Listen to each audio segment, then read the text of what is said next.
Kebijakan-kebijakan kontroversial kerap dilakukan Menteri ESDM Bahlil Lahadalia dalam kurun waktu setahun belakangan selama periode pemerintahan Prabowo Gibran.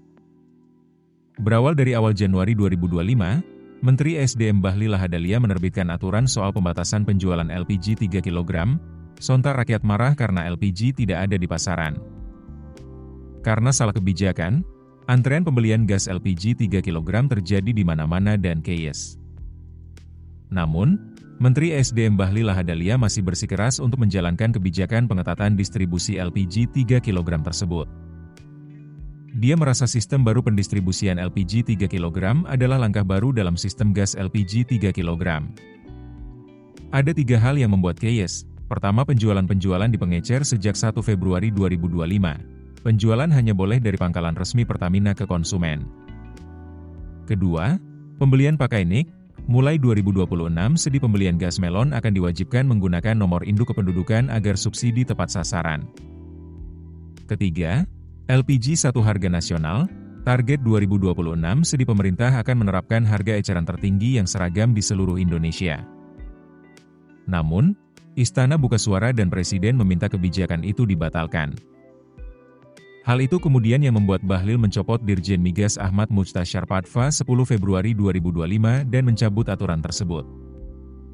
Kemudian kebijakan kontroversial lain adalah, Bahlil memberikan akses IUP kepada koperasi, organisasi keagamaan, dan UMKM.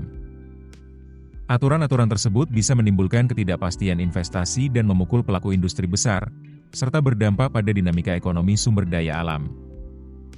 Ketua PP Muhammadiyah Anwar Abbas mengungkapkan hingga terbitnya PP Muhammadiyah belum mendapatkan kejelasan atas tambang yang akan diberikan dari Kementerian ESDM. Selanjutnya soal penyetopan impor BBM SPBU swasta. Bahlil menerapkan aturan baru terkait impor BBM yang membatasi volume impor dan ketentuan pasokan dari Pertamina. Kebijakan ini turut menyebabkan kekosongan stok BBM di sejumlah SPBU swasta, termasuk Shell, Vivo, BP, untuk jenis RON 92 hingga 98, sehingga banyak SPBU tidak bisa menjual BBM selama sebulan. Sekretaris Eksekutif Yayasan Lembaga Konsumen Indonesia Rio Priambodo mengatakan adanya ketidakpercayaan dari sebagian masyarakat menjadi pekerjaan rumah yang harus segera diselesaikan oleh Pertamina. Kondisi yang membuat SPBU Pertamina sebagai satu-satunya pilihan semestinya menjadi momentum untuk memperbaiki citra, dengan meningkatkan pelayanan dan menyajikan BBM yang berkualitas. Terakhir di penghujung tahun, kebijakan RKAB dari 3 tahun menjadi 1 tahun menjadi persoalan. Nyatanya, jajaran Bahlil tidak bisa menyelesaikan RKAB 2026 para pengusaha tambang.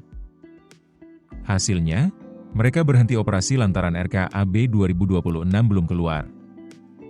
Menurut Wakil Menteri ESDM, Yulio Tanjung, seluruh proses persetujuan RKAB ini memang dilakukan melalui sistem dan evaluasi ketat di Direktorat Jenderal Mineral dan Batubara.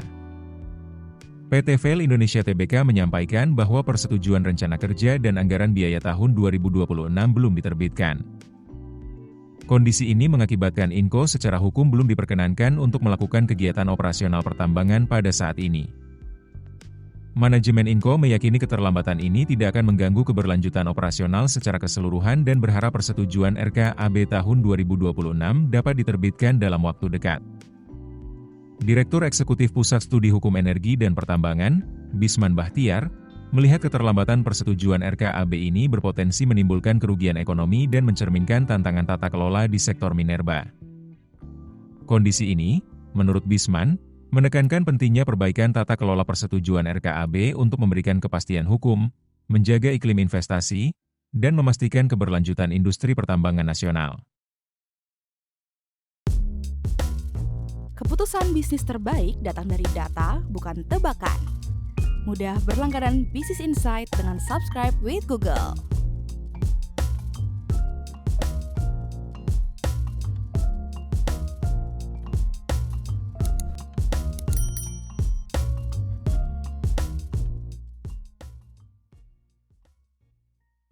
Download aplikasi Kontan sekarang di App Store atau Play Store.